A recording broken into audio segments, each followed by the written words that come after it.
بسم اللہ الرحمن الرحیم۔ ماہ رمضان المبارک میں پورے قرآن مجید میں خدا نے کسی مہینے کا نام نہیں لیا سوائے شہر الرمضان الذی انزل فیہ القرآن، سوائے ماہ مبارک رمضان۔ روایات میں کسی مہینے کے لیے یہ تلفظ میں احترام کی تاکید نہیں جیسی تلفظ میں تاکید احترام ماہ رمضان کی ہے، یہاں تک کہ روایت امام موسی کاظم علیہ السلام کی بارگاہ مقدس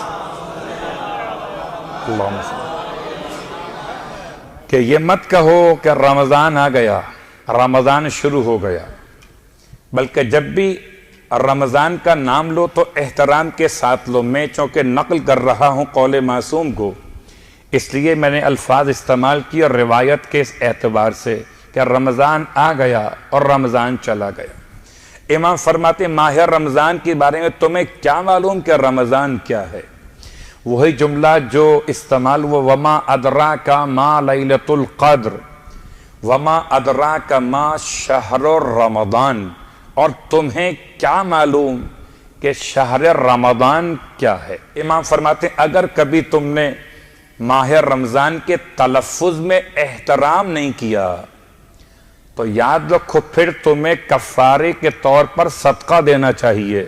اگر کسی انسان نے جانتے بوجھتے ہوئے کہ تلفظ ماہ رمضان کا احترام روایات نے اس انداز سے تاکیداً بیان کیا ہے، اس کو چھوڑ دے، یوں کہے کہ رمضان آیا اور رمضان شروع ہو گیا، تو قول معصوم ہے اسے چاہیے کفارہ دے بطور صدقہ اس عمل کے انجام دیے جانے پر۔ اس کے بعد فرماتے ہیں کہ اگر انسان ماہ رمضان کے تلفظ کے احترام کو ختم کر دے تو اسے چاہیے کفارے میں صدقہ بھی دے اور روزہ بھی رکھے۔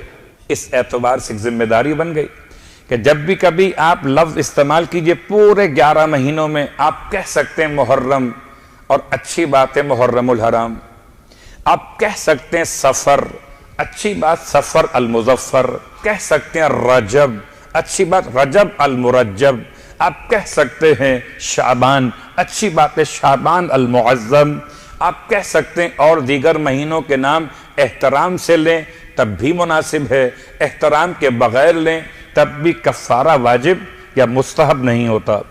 البتہ ماہ مبارکہ رمضان کے نام میں تلفظ کرتے ہوئے احترام کو بطور مستحب مؤکد بیان کیا گیا۔ اب انسان جب بھی کبھی نام لے گا تو ماہ مبارکہ رمضان شروع ہو گیا۔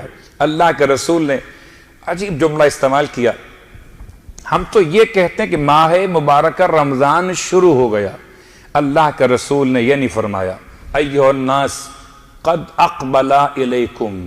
دو باتیں ہیں، یا تو میں آپ کے پاس جاتا ہوں یا آپ میرے پاس آتے ہیں، اور جو چل کر جاتا ہے اس کا مرتبہ اور ہو جاتا ہے، جو چل کر نہیں جاتا اس کے مقابلے میں۔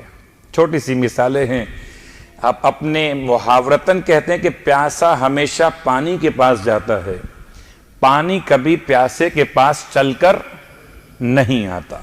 یا شہزادی کونین جناب سیدہ فاطمہ الزہرا سلام اللہ علیہ کا جملہ اللہم صلی اللہ فرماتی ہے مثل الامام مثل الکعبہ، امام کی مثال تو کعبے کی مثال ہے کہ کعبے کے پاس چل کر جایا جاتا ہے، کعبہ کسی کے پاس چل کر نہیں آتا۔ کعبہ مقدس ہے، امام معظم ہے، پانی انسان کی طلب اور ضرورت ہے، انسان چل کر وہاں تک جائے گا، یہ مقدس اشیاء اس تک نہیں آئیں گی۔